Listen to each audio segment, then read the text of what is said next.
Mes parents ont dépensé une fortune pour le mariage de ma sœur. Mais pour moi, ils ne sont même pas venus. Quand j'ai appelé, leur réponse m'a glacé le sang: amuse-toi bien avec ton électricien, nous n'allons pas subir cette honte. J'ai éclaté de rire en leur envoyant une seule photo de mon mari. Quelques minutes plus tard, mon téléphone explosait d'appels paniqués. Je m'appelle Chloé Dubois et à 30 ans, je pensais avoir compris ce que signifiait le mot « famille ». Mes parents ont dépensé une fortune pour le mariage de ma sœur. Mais pour moi, ils ne sont même pas venus. Quand j'ai appelé, leur réponse m'a glacé le sang: amuse-toi bien avec ton électricien, nous n'allons pas subir cette honte. J'ai éclaté de rire en leur envoyant une seule photo de mon mari. Quelques minutes plus tard, mon téléphone explosait d'appels paniqués. Ils n'avaient aucune idée de l'énorme secret qu'ils étaient sur le point de découvrir. Avant de vous plonger dans les détails de cette histoire incroyable, et de vous révéler ce que contenait cette fameuse photo, dites-moi depuis quelle ville ou quel pays vous m'écoutez, et quelle heure il est chez vous en ce moment. J'adore savoir d'où vient ma communauté et imaginer nos vies si différentes. Mon histoire commence à Lyon, dans le 6e arrondissement, où les façades haussmanniennes cachent aussi bien les fortunes que les secrets de famille. J'ai grandi dans un appartement immense, avec des moulures au plafond et un silence pesant. Mes parents, Gérard et Hélène Dubois, sont les fondateurs des Immobiliers Dubois, un nom qui pèse lourd dans le secteur de la promotion immobilière de la région. Sur le papier, j'avais tout pour être heureuse: l'argent, le statut, une éducation dans les meilleures écoles privées. Mais à l'intérieur de ces murs dorés, j'ai appris très tôt une leçon cruelle: je n'étais pas assez. Le problème, c'était ma sœur, Manon. De 2 ans ma cadette, elle était tout ce que je n'étais pas. Elle était le soleil, et j'étais l'ombre. Manon avait une grâce naturelle, un don pour se faire aimer, une intuition pour dire exactement ce que nos parents voulaient entendre. Moi, j'étais la fille sérieuse, celle qui préférait les livres aux soirées mondaines, la discrète, l'invisible. Chloé, tiens-toi droite comme ta sœur, me disait ma mère lors des dîners d'affaires. Regarde comment Manon discute avec Monsieur Bernard. C'est comme ça qu'on se crée un réseau. J'ai essayé. Dieu sait que j'ai essayé. Je me souviens de mes bulletins de notes, impeccables, que je posais fièrement sur le bureau en acajou de mon père. Il levait à peine les yeux de ses dossiers. C'est bien, disait-il, d'un ton neutre qui me transperçait le cœur. La même année, Manon ramenait des notes médiocres, et mes parents l'emmenaient fêter ça au restaurant, lui offrant une nouvelle robe, pour l'encourager. L'encourager à quoi? Je ne l'ai jamais su. Le point culminant de cette injustice a été notre 16e anniversaire. Pour mes 16 ans, j'ai reçu une carte, avec un billet de 50 € à l'intérieur. 3 mois plus tard, pour l'anniversaire de Manon, une Mini Cooper flambant neuve, ornée d'un énorme ruban rouge, l'attendait dans la cour. J'ai senti mes larmes monter, mais je les ai ravalées. Quand ma mère a vu mon visage se décomposer, elle a eu cette explication terrible: ta sœur est plus sociable, Chloé. Elle a besoin d'une voiture pour voir ses amis. Toi, de toute façon, tu ne vas qu'à la bibliothèque. Elle avait raison. La bibliothèque était mon refuge, le seul endroit où je me sentais à ma place, où ma valeur n'était pas mesurée à l'aune de ma popularité. Cette dynamique a continué pendant nos études supérieures. J'ai obtenu une mention très bien au bac et une place en classe préparatoire, puis dans une grande école de commerce. Un parcours d'excellence. Pourtant, mes parents ont insisté pour que je contracte un prêt étudiant et que je travaille à côté. Ça forge le caractère, disait mon père. Tu dois comprendre la valeur de l'argent. Pendant ce temps, Manon était à Paris, dans une école de mode privée hors de prix. Son loyer dans le Marais, ses virées shopping avenue Montaigne, ses vacances à Saint-Barthélemy, tout était financé par le compte papa. Je me souviens d'un hiver où mon ordinateur a rendu l'âme. J'ai dû travailler pendant 3 mois, enchaînant les week-ends comme serveuse, pour m'en payer un nouveau. Quand Manon a mentionné nonchalamment au téléphone qu'elle avait besoin du dernier MacBook pour ses logiciels de design, mon père l'a commandé en ligne le soir même.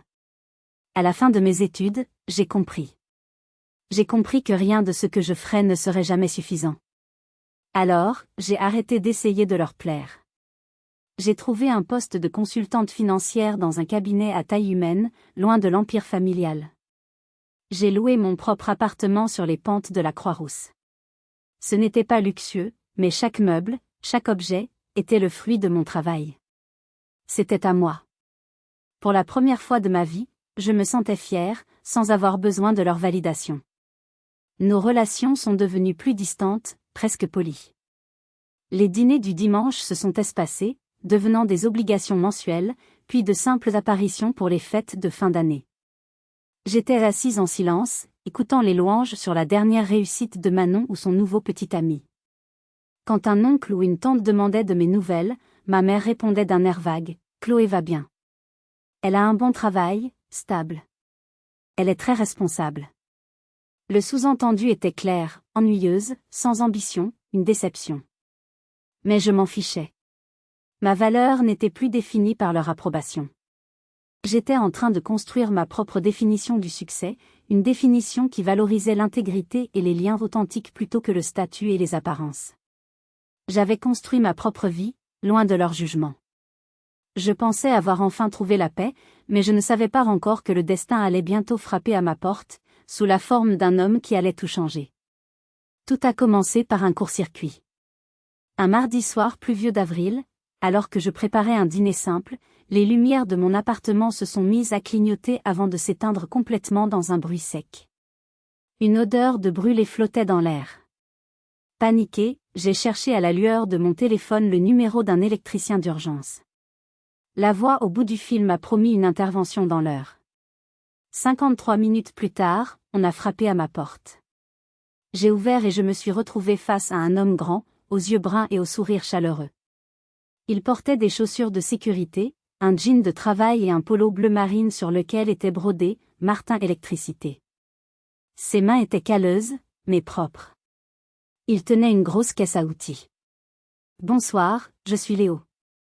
On m'a dit que vous aviez un petit souci de lumière ?» Sa voix était profonde, rassurante, avec une pointe d'accent lyonnais qui m'a tout de suite plu. Malgré la crise dans mon appartement, je me suis surprise à remarquer les petites rides au coin de ses yeux quand il souriait. Léo a évalué la situation avec un professionnalisme impressionnant. Il a coupé le courant au compteur principal et s'est mis au travail sur le tableau électrique. Pendant qu'il remplaçait les fusibles grillés et vérifiait les câblages, nous avons commencé à discuter. Il n'était pas du tout comme l'image que je me faisais d'un artisan. Il était articulé, réfléchi et étonnamment drôle. « Alors, que faites-vous quand vous n'êtes pas en train de gérer des pannes de courant ?» m'a-t-il demandé en manipulant ses outils avec dextérité. Je lui ai parlé de mon travail de consultante financière. Je m'attendais à ce que son regard devienne vitreux, comme c'était le cas pour la plupart des gens. Au lieu de ça, il m'a posé des questions intelligentes sur les tendances du marché, sur l'inflation et les stratégies d'investissement durable. La conversation a ensuite glissé sur les livres. J'ai découvert qu'il était en train de lire la même biographie historique que je venais de terminer. Nous avons débattu de la Révolution française pendant qu'il réparait une prise défectueuse. Quand il a terminé les réparations, 3 heures plus tard, l'électricité était revenue, mais plus important encore, j'avais l'impression d'avoir rencontré quelqu'un de spécial. En me tendant sa carte, il m'a dit « Appelez-moi si vous avez d'autres urgences électriques. Vous savez, si vous voulez continuer notre conversation sur la politique économique de Robespierre. » Je me suis surprise à sourire, un vrai sourire, pour la première fois depuis longtemps. Notre premier vrai rendez-vous a eu lieu le samedi suivant. Nous nous sommes retrouvés dans un petit café à mi-chemin entre nos quartiers. Ce qui devait être un simple café s'est transformé en une conversation de 4 heures qui a coulé de source. Léo était différent de tous les hommes que j'avais fréquentés. Il était totalement présent, sincèrement intéressé par mes pensées et d'une authenticité rafraîchissante. Il ne cherchait pas à m'impressionner avec un nom de famille ou un compte en banque. Il était juste lui-même. Les mois suivants, nos rendez-vous étaient simples mais pleins de sens. Nous avons exploré les librairies de la Presqu'île, visité le musée des Beaux-Arts, nous sommes promenés le long des berges de la Saône et avons cuisiné ensemble. J'ai appris que Léo lisait énormément, qu'il jouait aux échecs à un niveau de compétition et qu'il était bénévole dans une association qui apprenait aux jeunes des quartiers défavorisés les bases de la réparation domestique. Il était bon, intelligent et profondément humain. Un soir, alors que Léo venait dîner chez moi pour la première fois, je l'ai remarqué en train d'examiner ma bibliothèque avec un réel intérêt. Vous avez d'excellent goût, a-t-il dit en sortant un volume sur la théorie économique que la plupart des gens ne reconnaîtraient pas. Les théories de Schumpeter sur la destruction créatrice sont fascinantes, surtout appliquées aux disruptions technologiques modernes. Je suis resté figé, une cuillère en bois à la main. Vous avez lu Schumpeter? Léo a souri. C'est si surprenant? Oui et non. À ce moment-là, je savais que Léo était intelligent et curieux, mais ses connaissances étaient plus profondes et plus larges que ce que j'avais imaginé. Ce soir-là, en le regardant parler avec passion de cycles économiques, j'ai réalisé que j'étais en train de tomber amoureuse de lui. Pas de son statut, pas de son travail, mais de son esprit et de son âme. Pour la première fois, je me sentais vue pour qui j'étais vraiment. J'étais tellement heureuse que j'ai décidé qu'il était temps de le présenter à mes parents. Quelle terrible erreur j'allais commettre. Après 3 mois de bonheur simple et authentique, j'ai senti que notre relation était assez solide pour affronter l'épreuve ultime, un dîner chez mes parents. J'étais nerveuse, bien sûr. Une petite voix au fond de moi me murmurait que c'était une mauvaise idée, mais je l'ai ignorée. J'espérais, contre toute logique, qu'il verrait en Léo ce que je voyais, un homme exceptionnel, peu importe son métier. Le soir du dîner, nous sommes arrivés à l'appartement familial. Ma mère, Hélène, nous a accueillis avec un sourire qui n'atteignait pas ses yeux. Mon père, Gérard, a serré la main de Léo avec une fermeté calculée, comme s'il évaluait un adversaire. Alors, Chloé nous a dit que vous étiez, dans le bâtiment, a commencé mon père, le mot « électricien », semblant trop vulgaire pour ses lèvres. C'est exact, je dirige ma propre entreprise d'électricité, a répondu Léo, calmement. Le moment où j'ai prononcé les mots « Léo, électricien », a été le moment où le masque de politesse de mes parents est tombé. Le sourire de mon père est devenu fixe, en bois. Les sourcils de ma mère se sont dossés d'une fraction de millimètre avant qu'elle ne reprenne contenance. Comme c'est original, a-t-elle dit, sa voix dégoulinant d'une courtoisie forcée.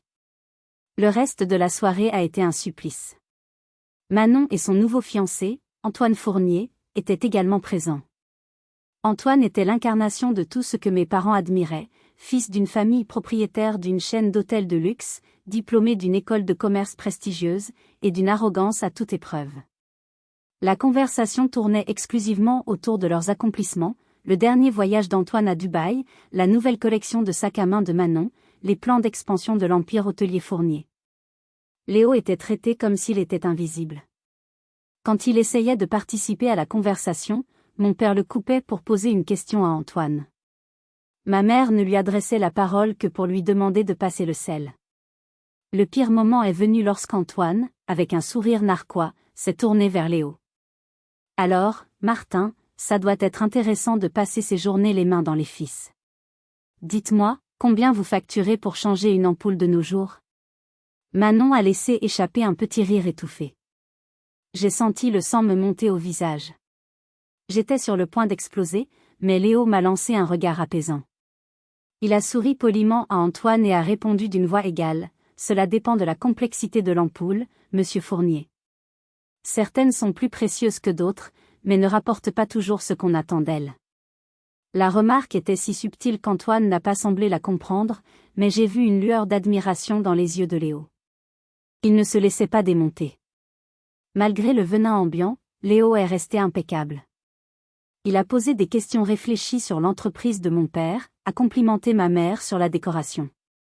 Sa confiance tranquille ne s'est jamais effritée, même face au mépris le plus total. Il était un roc au milieu de leur tempête de snobisme. Dans la voiture, sur le chemin du retour, je me suis effondrée.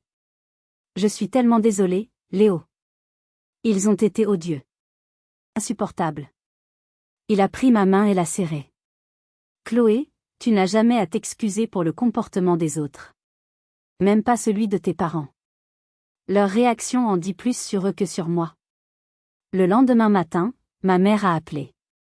Sa voix était mielleuse, faussement inquiète. Chloé, ma chérie, tu sais que nous ne voulons que ton bonheur. Mais un électricien, vraiment? Quel avenir peut-il t'offrir? Que allons-nous dire à nos amis? Maman, Léo est intelligent, gentil et travailleur. Il a sa propre entreprise et il me rend heureuse.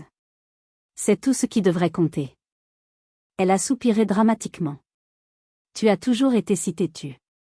Réfléchis bien à ce que tu fais. Tu pourrais avoir tellement mieux. Mon père, lui, a été plus direct lorsqu'il a appelé plus tard. C'est juste une passade. Quand tu seras prête à être sérieuse au sujet de ton avenir, fais-le nous savoir. Nous avons plusieurs associés avec des fils qui seraient bien plus appropriés. En rentrant, je me suis excusée auprès de Léo, les larmes aux yeux. Il m'a simplement pris la main et a dit, « Chloé, ce n'est pas à toi de t'excuser.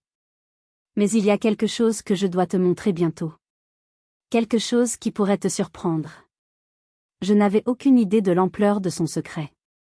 Les mois qui ont suivi ce dîner désastreux ont été une démonstration constante et douloureuse du fossé qui séparait mon monde de celui de ma sœur.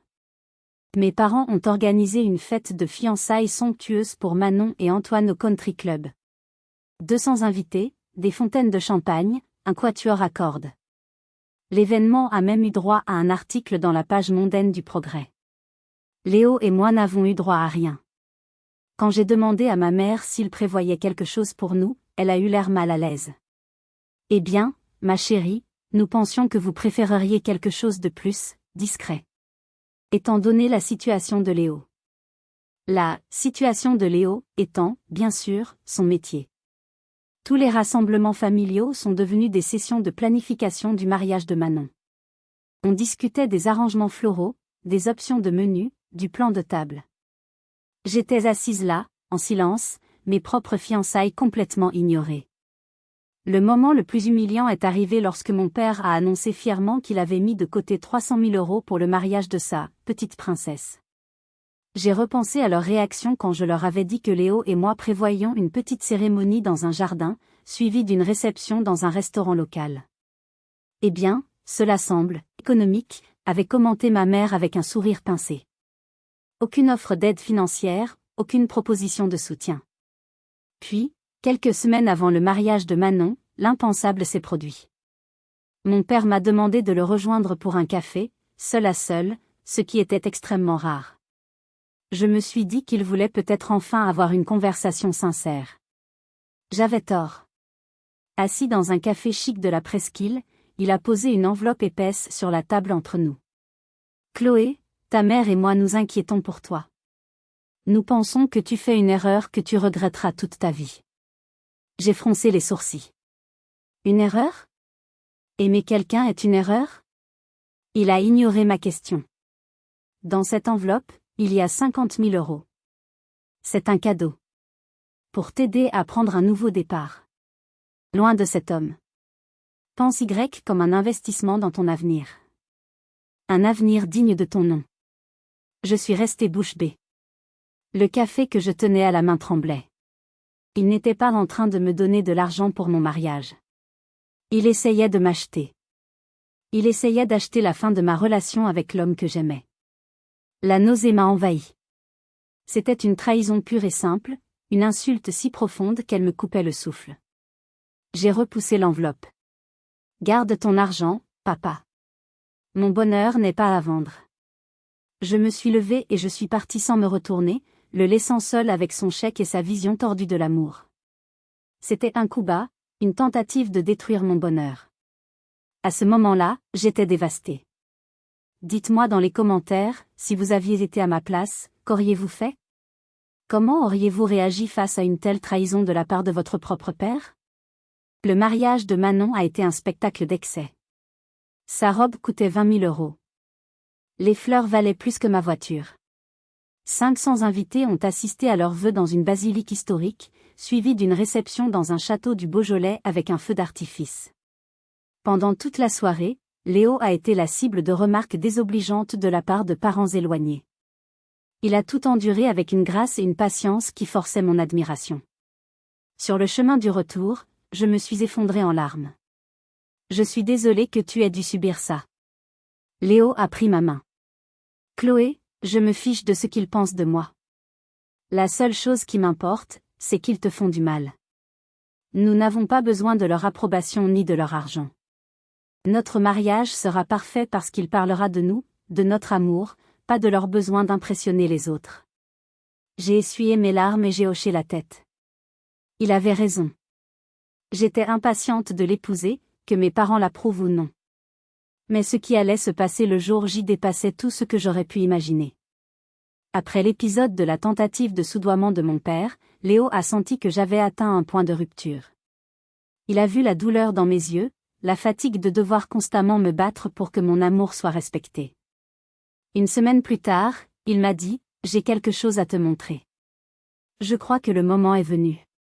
Il m'a conduit en voiture dans une zone d'activité en périphérie de Lyon, un endroit rempli d'entrepôts et de bâtiments industriels. Je ne comprenais pas. Nous nous sommes arrêtés devant un bâtiment moderne et anonyme. Il a sorti un badge et a ouvert une porte. « Bienvenue dans mon atelier », a-t-il dit avec un sourire énigmatique. L'intérieur m'a coupé le souffle. Ce n'était pas un atelier d'électricien. C'était un laboratoire de haute technologie. Des ordinateurs puissants, des oscilloscopes, des imprimantes 3D et des prototypes de circuits électroniques complexes étaient disposés sur des établis impeccablement rangés. Sur un grand mur blanc, des schémas, des équations et des brevets encadrés étaient accrochés. Je me suis approché. Les brevets étaient à son nom, Léo Martin. « Léo, qu'est-ce que c'est que cet endroit ?» ai-je demandé, ma voix n'étant qu'un murmure. Il a pris une profonde inspiration. « Je ne t'ai pas tout dit, Chloé. Ou plutôt, je ne t'ai pas raconté toute l'histoire. » Il m'a fait asseoir sur une chaise et a commencé à parler. « Je ne suis pas juste un électricien. J'ai un diplôme d'ingénieur de l'une des plus grandes écoles de France. J'ai travaillé pendant 6 ans comme ingénieur système chez Dassault Aviation. Je le fixais, essayant de faire le lien entre l'homme qui avait réparé mon tableau électrique et l'ingénieur aérospatial. Mais, pourquoi ? Pourquoi être électricien ? Un sourire triste a effleuré ses lèvres. La version courte, burn-out et quête de sens. Je concevais des systèmes pour des applications militaires. Je travaillais 80 heures par semaine, je gagnais un argent fou, mais je me sentais de plus en plus déconnecté de tout impact réel. Quand mon père est tombé gravement malade il y a 4 ans, j'ai pris un congé pour l'aider à gérer son entreprise d'électricité. Et quelque chose d'inattendu s'est produit. Ses yeux se sont illuminés. J'ai découvert que j'adorais le travail manuel. J'adorais résoudre des problèmes concrets pour de vraies personnes. J'adorais ne plus être enchaîné à un bureau. Après le rétablissement de mon père, j'ai décidé de ne pas retourner chez Dassault. J'ai repris son entreprise. Il s'est levé et s'est dirigé vers une armoire, en sortant un dossier. Mais je n'ai jamais cessé d'être un ingénieur. Depuis 3 ans, je développe ça. Il m'a tendu le dossier. Il contenait les spécifications techniques et les plans de quelque chose appelé écologie. C'est un système de gestion intelligente de l'énergie pour les habitations, a-t-il expliqué. Il réduit la consommation d'électricité d'une maison jusqu'à 40% sans changer les habitudes des utilisateurs. Il optimise le chauffage, l'éclairage, la consommation des appareils. J'ai testé des prototypes chez certains de mes clients, en affinant le design en conditions réelles. J'ai levé les yeux des documents, abasourdi. Léo, c'est incroyable. Mais pourquoi garder ça secret ? Il s'est rassis et a pris mes mains dans les siennes. Je voulais que le concept soit parfaitement viable avant de chercher des investisseurs. Et honnêtement, j'ai apprécié d'être sous-estimé. Les gens entendent « électricien » et ils font des suppositions. Ils ne voient pas l'ingénieur, l'innovateur, l'entrepreneur. Ses yeux ont rencontré les miens, son regard sérieux. Y compris tes parents. Mon esprit tournait à toute vitesse. Tout ce temps, les remarques condescendantes, le mépris, il n'avait aucune idée de qui il était vraiment. J'ai obtenu le brevet final le mois dernier, a-t-il poursuivi. Et je suis en pourparlers avec 3 sociétés de capital risque très intéressées pour financer la production de masse. Pourquoi ne leur as-tu rien dit ? Ou à moi, ai-je demandé doucement. Il a serré mes mains. Parce que tu es tombée amoureuse de Léo l'électricien. Pas de Léo l'ingénieur de l'aérospatial ou de Léo le potentiel entrepreneur technologique. Et ça, Chloé, ça signifiait tout pour moi. Quant à tes parents, je voulais qu'ils m'acceptent pour qui je suis, pas pour ce que j'ai accompli. Je ne voulais pas jouer leur jeu, celui où la valeur d'une personne se mesure à ses diplômes et à son compte en banque. Des larmes ont rempli mes yeux. Contrairement à mes parents, j'avais aimé Léo pour ce qu'il était, pas pour ce qu'il pouvait représenter. J'étais sans voix. L'homme que mes parents méprisaient était un génie discret. Et c'est là que j'ai eu une idée. Une idée folle, audacieuse, et tellement satisfaisante. Notre jour de mariage est arrivé, baigné d'une douce lumière de fin d'été. Nous avions choisi le jardin botanique du parc de la Tête d'Or, un lieu simple et magnifique, loin du faste ostentatoire que mes parents affectionnaient. Nous avions tout organisé nous-mêmes, des arrangements de fleurs sauvages dans des bocaux en verre à la playlist de la réception. L'ambiance était intime, chaleureuse, et remplie de nos amis les plus proches, ceux qui nous aimaient pour ce que nous étions. Pendant que ma meilleure amie, Lisa, m'aidait à enfiler ma robe simple en dentelle, j'essayais de ne pas penser aux 2 chaises vides qui nous attendraient au premier rang. « Tu es magnifique », m'a dit Lisa en ajustant mon voile. « Ça va ?» J'ai hoché la tête, forçant un sourire. Je vais épouser l'homme de ma vie aujourd'hui. C'est tout ce qui compte. Mais au fond de moi, une petite lueur d'espoir subsistait. Peut-être qu'il changerait d'avis à la dernière minute. Peut-être que l'amour parental l'emporterait sur les préjugés. À 4h moins le quart, 15 minutes avant le début de la cérémonie, je n'ai plus tenu. J'ai attrapé mon téléphone et j'ai composé le numéro de ma mère. Il a sonné plusieurs fois avant qu'elle ne décroche. Sa voix était pressée. « Chloé, qu'y a-t-il ? » ?»« Maman, la cérémonie commence dans 15 minutes. »« Est-ce que papa et toi, vous venez ?» Il y a eu un silence. Un silence glacial. Puis sa voix, froide et détachée, a frappé comme un poignard. « Chloé, nous en avons déjà parlé. Ton père et moi avons d'autres engagements aujourd'hui. »« Mais c'est mon mariage, » ai-je murmuré, les larmes menaçant de couler. Sa réponse finale a été d'une cruauté absolue. « Et c'était ton choix de l'épouser. Amuse-toi bien avec ton électricien. Nous n'allons pas subir cette honte. » Elle a raccroché. Brutalement.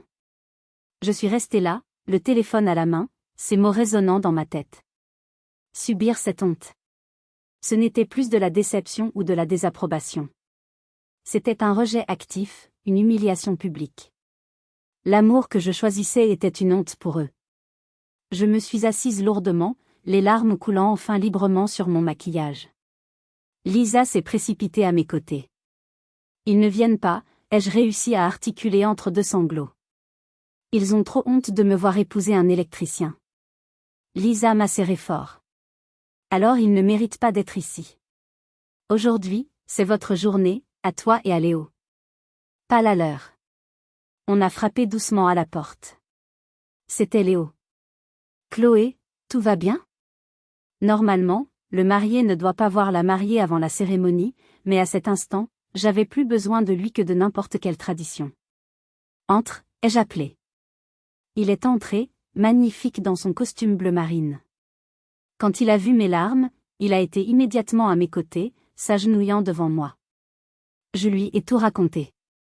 Son expression est passée de l'inquiétude à la colère, puis à la résolution. « Chloé, regarde-moi », a-t-il dit doucement. « Tes parents ont fait leur choix. C'est leur perte. Un jour, ils le regretteront. Mais aujourd'hui, ce n'est pas leur journée. C'est la nôtre. Alors, est-ce que tu veux toujours m'épouser ? » En le regardant dans les yeux, j'ai trouvé ma force. Oui. Plus que tout au monde.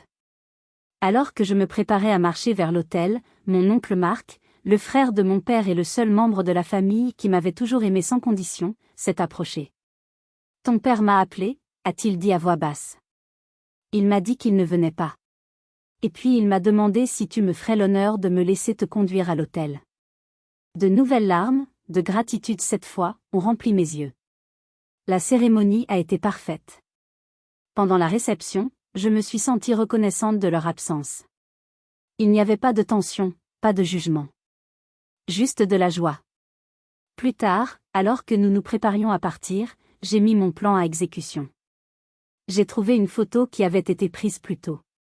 On y voyait Léo, charismatique, en pleine discussion avec 2 hommes en costume. C'étaient ses futurs investisseurs. Derrière eux, des amis de Léo avaient accroché une petite bannière qu'ils avaient fabriquée pour plaisanter. Félicitations à Léo Martin, fondateur d'Écologie. L'image était parfaite. Le contraste était saisissant, l'homme qu'ils appelaient « l'électricien » était en réalité un PDG en devenir. Sans hésitation, j'ai envoyé la photo à mes 2 parents. Sans aucun texte. Juste l'image. Puis, j'ai éteint mon téléphone. J'ai pris la main de mon mari, et nous sommes partis commencer notre nouvelle vie, laissant le chaos se déchaîner derrière nous. Notre lune de miel était simple, à notre image. Un petit chalet au bord du lac d'Annecy, loin de l'agitation de la ville, loin du drame familial. Nous passions nos journées à faire de la randonnée, à lire sur la terrasse et à nager dans l'eau cristalline. C'était une bulle de paix, un nouveau départ. Pendant 3 jours, mon téléphone est resté éteint. Je savourais ce silence, cette déconnexion volontaire du monde qui m'avait tant blessé. Le 3e jour, Léo a reçu un appel. J'étais sur la terrasse, un livre à la main, quand il est sorti, le visage illuminé d'une joie pure. C'est officiel, a-t-il dit en s'asseyant à côté de moi. Le fonds d'investissement Vertex Capital vient de signer. Ils injectent 10 millions d'euros dans Écologie. Nous passons en production à grande échelle d'ici la fin de l'année. J'ai crié de joie et je lui ai sauté au cou. Léo, c'est incroyable. Je suis si fière de toi. Il m'a serré fort. Je n'aurais pas pu le faire sans ton soutien. Avoir quelqu'un qui croyait en moi, le vrai moi, a fait toute la différence. Ce même après-midi, la nouvelle a éclaté. Un article est apparu en ligne sur le site des Échos, le plus grand quotidien économique français. Le titre était sans équivoque. Le génie lyonnais Léo Martin lève 10 millions d'euros pour sa révolution de la maison connectée. L'article détaillait le parcours de Léo, son diplôme d'une prestigieuse école d'ingénieur, ses années chez Dassault, sa vision pour Écologie. Plusieurs experts de l'industrie qualifiaient sa technologie de « révolutionnaire » et de « potentiellement disruptive » pour le marché de l'énergie résidentielle. L'article était accompagné d'une photo de Léo, la même que celle que j'avais envoyée à mes parents, prise à notre mariage. Ce soir-là, par curiosité morbide, j'ai décidé de rallumer mon téléphone. C'était comme ouvrir les vannes d'un barrage. Une avalanche. Une inondation de notifications. 27 appels manqués de mes parents. 15 messages textes, de plus en plus urgents et paniqués. Le premier de ma mère, Chloé, rappelle-nous. Nous avons vu la photo. Qu'est-ce que cela signifie ? Le suivant, de mon père, c'est une sorte de blague ? Puis, de nouveau ma mère, Chloé, l'article dans les Échos. C'est vrai ? Pourquoi ne nous as-tu rien dit ? Et le dernier, de mon père, presque suppliant, s'il te plaît, appelle dès que tu auras ce message. C'est important. J'ai montré les messages à Léo. Il a haussé un sourcil. Le timing de leur intérêt soudain pour moi, intéressant. J'ai hoché la tête, un mélange complexe d'émotions me submergeant. Une partie de moi voulait les ignorer pour toujours. Une autre voulait les appeler et déverser des années de douleur et de colère. Mais la plus grande partie de moi ressentait simplement de la pitié. Pitié pour leur vision si étroite du monde, pour leur incapacité à voir la valeur d'une personne au-delà de son statut social. Leur monde de certitude venait de s'effondrer, et ils étaient perdus. « Qu'est-ce que tu veux faire ?» m'a demandé Léo. J'ai réfléchi un instant. Rien. Pour l'instant. Nous sommes en lune de miel. Ils peuvent attendre. Nous avons profité du reste de notre séjour au lac, mettant délibérément de côté les pensées de mes parents. Nous avons parlé de notre avenir, de la maison que nous voulions acheter, des enfants que nous espérions avoir. Nous avons construit les fondations de notre vie, loin de l'influence toxique de ma famille. Nous sommes rentrés à Lyon le dimanche suivant, reposés et heureux, prêts à commencer notre vie de couple. Le lundi matin, une nouvelle vague d'appels et de messages a déferlé. J'ai finalement envoyé un texto laconique à ma mère, de retour de lune de miel. Semaine très chargée au travail. J'appellerai quand j'aurai le temps. Sa réponse a été immédiate. Nous aimerions vous inviter, Léo et toi, à dîner ce soir. Au restaurant gastronomique de Paul Bocuse. C'est important. J'ai montré le message à Léo, qui a souri ironiquement. Eh bien, ça n'a pas traîné. Qu'en penses-tu? Je pense que je ne suis pas prête à faire comme si de rien n'était, ai-je dit honnêtement. Mais, je suis curieuse de voir ce qu'ils ont à dire. Léo a hoché la tête. Que dirais-tu de les inviter ici, à la place? On jouera à domicile. Nous avons profité du reste de notre lune de miel en paix. Mais je savais que la vraie tempête n'avait pas encore commencé. La confrontation était inévitable. J'ai passé la journée du lundi dans un état d'anxiété fébrile, partagé entre mon travail et l'appréhension de la soirée à venir. Comment allait-il se comporter? Allait-il présenter des excuses sincères ou simplement essayer de rattraper leur erreur stratégique? À 19 heures précises, la sonnette a retenti. J'ai ouvert la porte. Mes parents se tenaient dans le couloir, impeccables comme toujours, mais avec une nervosité inhabituelle dans leur posture. Ma mère tenait un énorme sac cadeau d'une marque de luxe, et mon père une bouteille de champagne millésimée. Une offrande de paix. Chloé, ma chérie, a dit ma mère en s'avançant pour me serrer dans ses bras. J'ai accepté l'étreinte avec raideur, puis j'ai reculé pour me tenir aux côtés de Léo, qui était resté silencieux. Entrez, s'il vous plaît, ai-je dit formellement, comme s'ils étaient des associés d'affaires plutôt que ma famille. Ils sont entrés dans notre appartement, leurs yeux balayant rapidement la pièce, évaluant notre intérieur modeste mais confortable. Ma mère m'a tendu le sac. Un cadeau de mariage en retard, a-t-elle dit avec un sourire éclatant qui ne cachait pas sa gêne. Nous nous sentions terribles d'avoir manqué la cérémonie. J'ai posé le sac sur une chaise, sans l'ouvrir. La conversation a commencé maladroitement. Ils ont parlé de la météo, ont posé des questions vagues sur notre lune de miel, évitant soigneusement le sujet principal, le mariage qu'ils avaient boycotté et la raison de leur soudaine volte-face. Finalement, après un silence pesant, mon père s'est raclé la gorge. Léo, nous vous devons des excuses. Nous avons fait des suppositions à votre sujet qui étaient clairement incorrectes. Léo a hoché la tête, son expression neutre, attendant la suite. Si nous avions su pour votre parcours, votre diplôme, votre entreprise, a ajouté ma mère. Je n'ai pas pu me retenir plus longtemps. Vous auriez fait quoi? Ai-je interrompu, ma voix tremblante de colère contenue. Vous l'auriez traité avec un respect humain de base? Vous seriez venu à notre mariage? Vous n'auriez pas eu honte de l'avoir comme gendre? Ma mère a eu la décence de paraître mal à l'aise. Chloé, nous avons fait une erreur. Nous essayons de nous racheter. Vraiment, ai-je demandé. Parce que j'ai l'impression que vous n'êtes pas désolé de la façon dont vous avez traité Léo. Vous êtes désolé d'avoir mal jugé son potentiel économique. Ce sont deux choses très différentes. Mon père a redressé sa cravate, retombant dans son attitude d'homme d'affaires. Quoi qu'il en soit, nous aimerions aller de l'avant. En fait, je pensais que Immobilier du Bois pourrait grandement bénéficier de la technologie d'écologie pour notre nouveau complexe d'appartements écologiques à Confluence. Peut-être pourrions-nous discuter d'un partenariat. Le voilà. Le véritable objectif de leur visite. Ce n'était pas une réconciliation familiale, c'était une proposition commerciale. Léo, qui était resté silencieux jusqu'à présent, a finalement pris la parole. Sa voix était calme, mais tranchante comme de l'acier. C'est une proposition intéressante, Gérard. Mais je crains que ce ne soit plus d'actualité.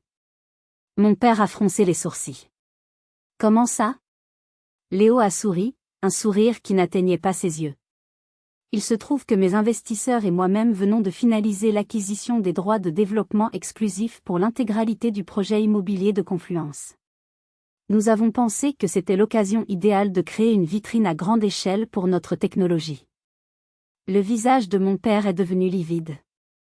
Le projet Confluence était le plus grand projet de réaménagement urbain de Lyon, un projet que Immobilier du Bois essayait de remporter depuis des années. Il représentait des centaines de millions d'euros de revenus potentiels. C'est inattendu, a réussi à articuler mon père. Je ne savais pas que votre entreprise s'était diversifiée dans la promotion immobilière. Nous nous concentrons principalement sur la technologie, a répondu Léo. Mais nos partenaires financiers ont vu une opportunité stratégique. Le projet était parfait. Ma mère regardait Léo, puis mon père, essayant clairement de comprendre toutes les implications. Eh bien, c'est peut-être une raison de plus pour que nos familles travaillent ensemble, a-t-elle suggéré, essayant de sauver les apparences. J'en avais assez entendu. C'est pour ça que vous êtes ici? Parce que vous pensez que Léo peut maintenant profiter à vos affaires? Bien sûr que non, a protesté ma mère. Nous sommes ici parce que tu es notre fille et que nous voulons arranger les choses. Vous avez manqué notre mariage parce que vous avez choisi de le manquer, ai-je dit calmement. Vous m'avez fait sentir que je ne méritais pas le même amour que Manon. Et maintenant que vous découvrez que Léo a les diplômes et le succès que vous respectez, soudainement, vous voulez arranger les choses. Non, papa. Ce n'est pas compliqué. C'est très simple. Vous valorisez le statut et l'argent plus que le bonheur et l'amour. Vous l'avez toujours fait. J'ai juste enfin arrêté d'attendre autre chose de vous. Le silence dans la pièce était assourdissant. Pour la première fois de leur vie, mes parents avaient perdu le contrôle. Mes parents sont partis peu de temps après, décontenancés et incertains. En fermant la porte derrière eux, j'ai ressenti un curieux mélange de tristesse et de force.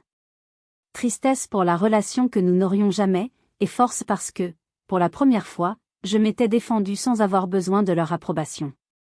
Les mois suivants, nous avons maintenu un contact limité. Des appels polis pour les anniversaires, des messages brefs. De notre côté, la vie était florissante. Écologie a lancé sa première ligne de production et le succès a été immédiat. Le projet Confluence est devenu une vitrine nationale pour le développement urbain durable, et Léo était souvent cité dans la presse comme l'un des entrepreneurs les plus prometteurs de sa génération. J'ai été promue directrice de mon département et nous avons acheté notre première maison, une charmante bâtisse avec un petit jardin à caluire et cuire. Nous étions heureux. Puis, 6 mois après notre mariage, le ciel est tombé sur la tête de ma famille.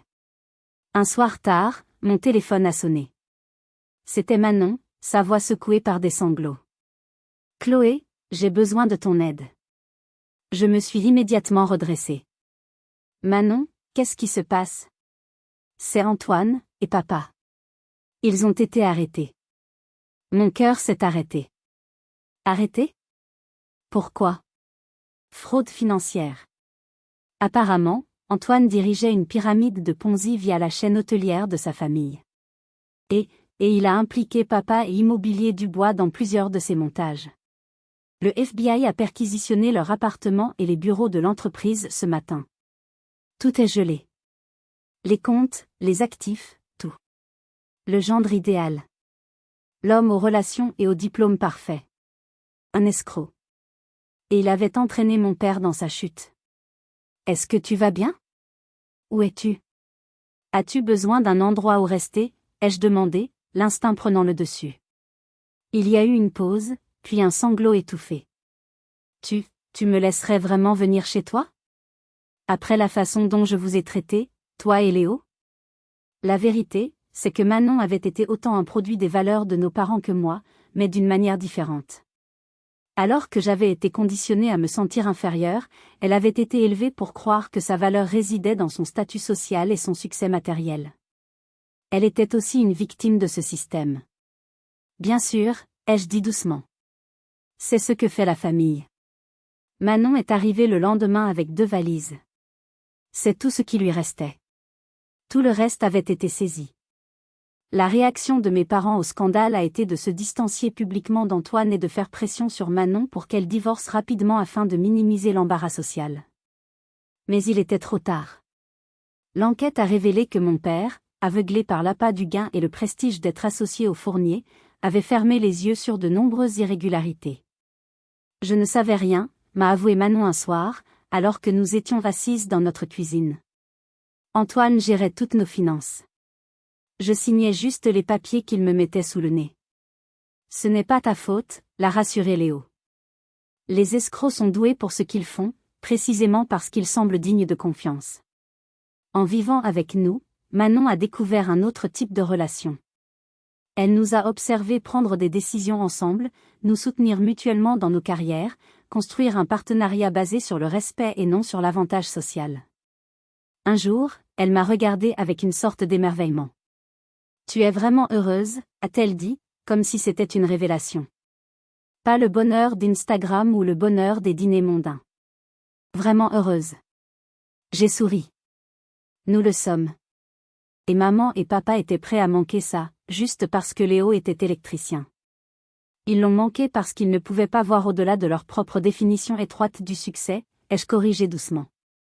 Pendant que Manon reconstruisait sa vie, trouvant un emploi dans le marketing et finalement son propre appartement, mes parents faisaient face à leur propre jugement. Le scandale a détruit leur réputation. Leurs amis de la haute société leur ont tourné le dos. Ils ont été contraints de vendre leur grand appartement du 6e arrondissement pour couvrir les frais de justice et les règlements. Voir ma sœur, autrefois si arrogante, pleurer dans ma cuisine a été un choc. C'est là que j'ai compris que la véritable reconstruction ne faisait que commencer, pas seulement pour elle, mais pour toute notre famille. 1 an après notre mariage, mon père a appelé. Sa voix était différente. Fatigué. Humble. Il a demandé si lui et ma mère pouvaient nous rendre visite. J'ai accepté, avec un optimisme prudent. Ils sont arrivés chez nous, l'air plus âgés. Le stress de l'année écoulée avait laissé des marques visibles. Mon père, autrefois impérieux et autoritaire, semblait plus petit. L'apparence parfaite de ma mère montrait des fissures. Ils se sont assis dans notre salon, non pas comme des conquérants, mais comme des réfugiés. Nous avons beaucoup réfléchi, a commencé mon père, en regardant ses mains. Aux valeurs. À ce qui compte vraiment. Ma mère a hoché la tête, les larmes aux yeux. Les gens que nous pensions être nos amis, ils ont disparu dès que nous avons eu des difficultés. Le cercle social que nous avons mis tant d'efforts à maintenir nous a tourné le dos. Mais vous, a poursuivi mon père, en nous regardant, Léo et moi. Vous avez accueilli Manon quand elle n'avait nulle part où aller.